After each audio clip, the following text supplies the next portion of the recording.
এই যারা বলেন দোয়া কবুল হয় না, দেখেন নিজেদের সাথে মিলে কিনা।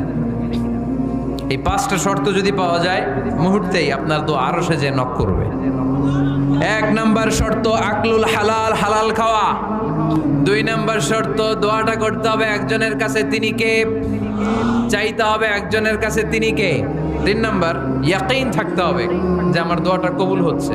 যখন দোয়া করবেন আপনার এই বিশ্বাস থাকতে হবে, আমার রব আমার ফরিয়াদ শুনছে, তিনি আমার কথা শুনতে পাচ্ছে, আমি চাওয়া মাত্রই তিনি সব দিয়ে দিতে পারে, এবং আমার রব আমাকে ফিরাবে না, তিনি দিবেনই।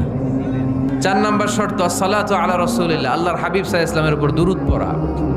কুল্লু দুআ মাহজুব মাওকুফুন বাইনাস সামাই ওয়াল আরদ, আমরা যা দোয়া করি সব আকাশ জমিনের মাঝখানে পেন্ডিং হয়ে থাকে।